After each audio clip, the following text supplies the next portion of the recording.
Hello everybody, it's Vertical Sandwich. Welcome to the conclusion of Armikrog.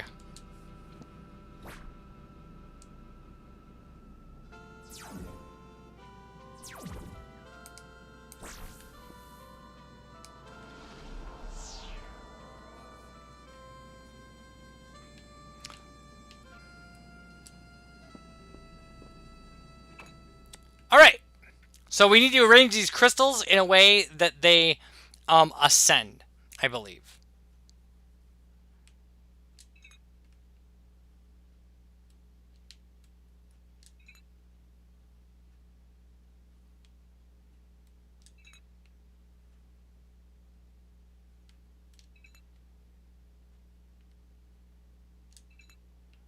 Now that's not right. That's not right at all.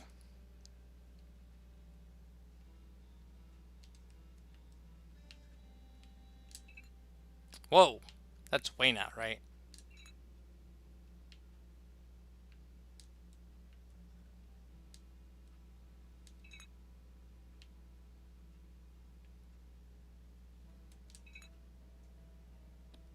Oh!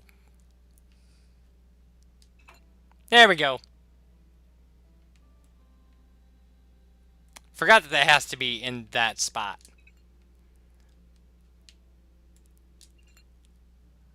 That does it. That's the solution to the puzzle right there. We push this red button and the game ends. Are you ready for that, everybody? Yeah, Vertical Sandwich! Okay, 3, 2, 1, go.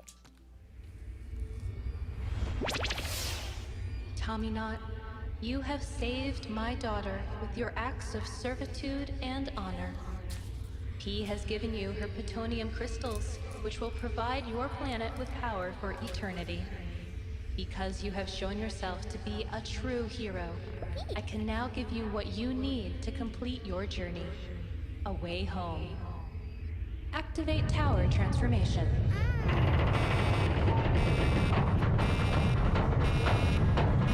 Tower transformation in progress.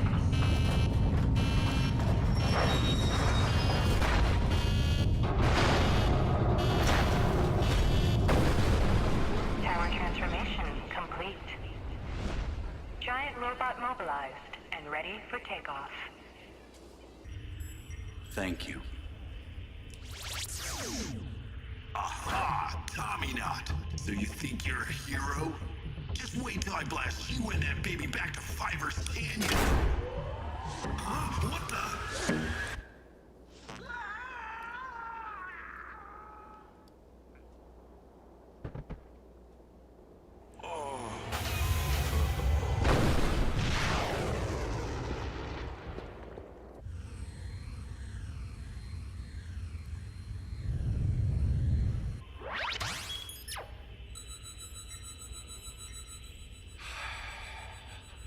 Beaky. Hey, Tommy. I feel kind of funny. Beaky? You're alive! If by alive you mean hungry, then yeah, sure, I'm alive. Come on, little buddy. We're heading home. Mayday! Mayday! Stuck in Sector 7, outside Darson's orb. Mayday! Mayday! What do you know? It's Numbnod. Mayday! Mayday! Beak Beak, change coordinates to Darshan's orb. Aye, aye, Captain. I've always wanted to say that.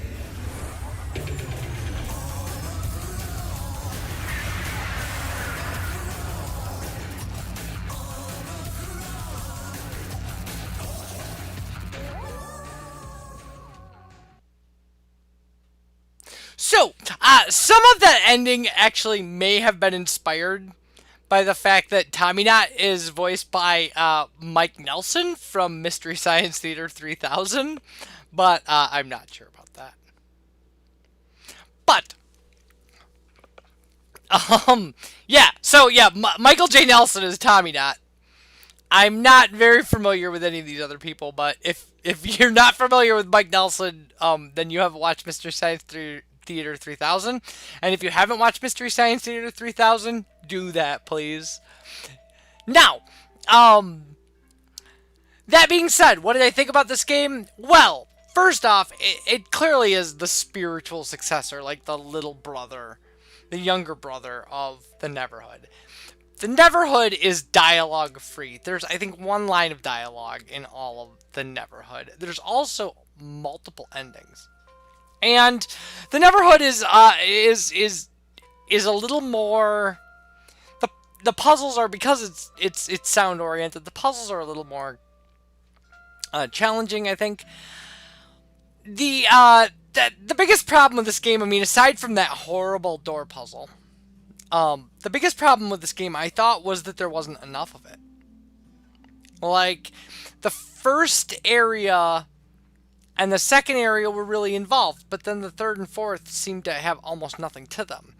And what I would have liked to have seen, obviously, was something like 12 areas or 15 areas that were as big as the first and second, like with the puzzles getting more complicated.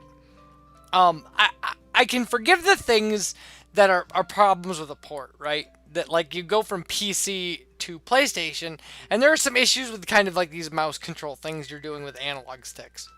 And I can forgive that. That's a thing that happens a lot.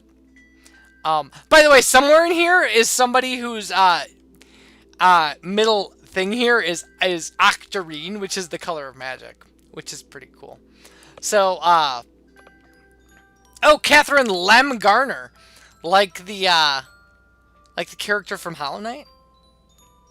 Anyway, so they're I can forgive that kind of stuff, but, like, that door puzzle is pretty hard to forgive.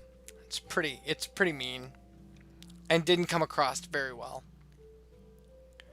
The, you know, I would have liked to have seen more text in the historian hall or whatever. I would have liked to have seen, I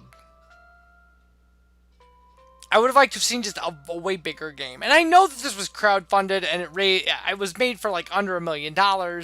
And seriously, stop motion animation is very labor intensive and time consuming, and I get that. But it would have been very cool to see more of this. It's cute, and like I said, it needed to be played for kind of the design style, and to show what was really cool. Sandwich Bazooka. It was really cool to show you what the Neverhood would have looked like. Because it's the closest I'm gonna get to. I mean, you can find videos of the Neverhood and stuff, and infamously the Pop Goes the Weasel sequence, which is just genius.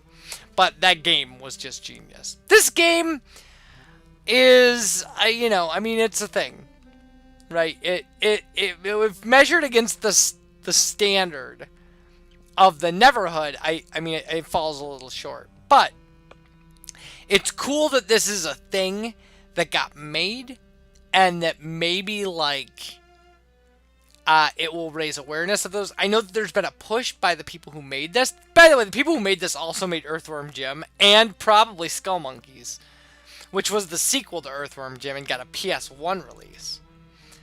Or now a sequel to Neverhood. Neverhood did get a PlayStation 1 Japan console release. That happened. It was called Clayman. But that being said,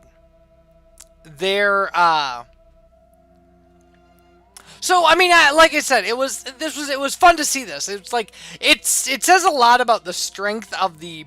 Oh yeah, Dori Octarine, Nachman. So it says a lot about the strength of the PlayStation Store algorithm, that it suggested that I might like this, and I was like, what am I looking at? Like, but please put this in my cart right now. So yeah, so this was a short LP. Like I said, I would have liked to have seen a lot more of this. Maybe it will raise some interest in the Neverhood, and there will be some sort of push to kind of get it a port or a re-release. Because it doesn't really need a remaster. It looks exactly like this game. It holds up really well.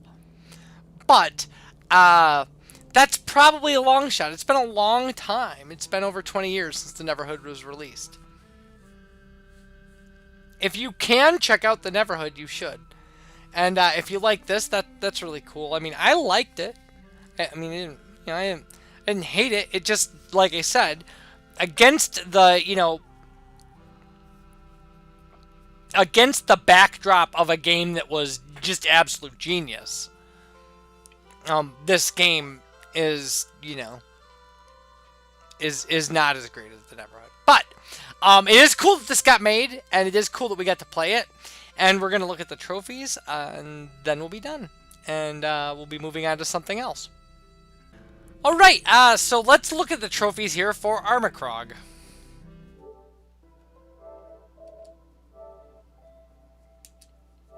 So, Mongrel Watcher.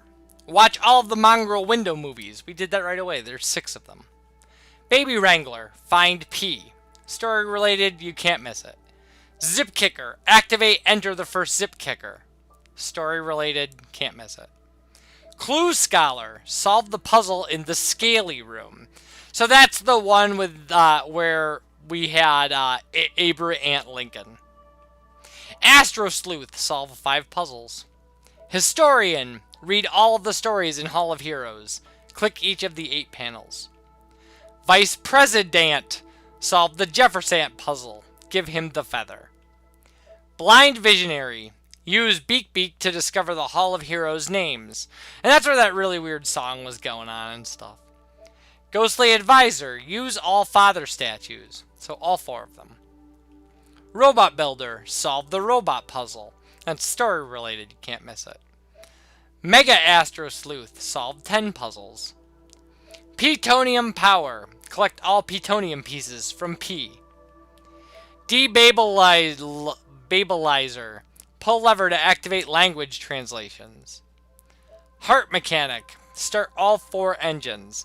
You really actually can't really get through the game without starting all 4 engines because they power the...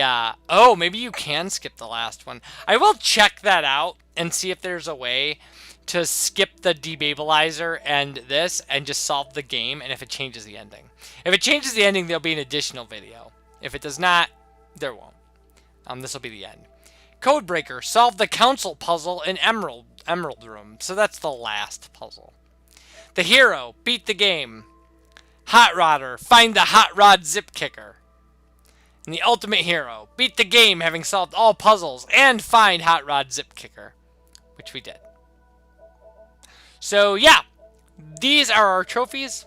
And that was Armikrog. And I will see you for whatever is next. So, bye everybody.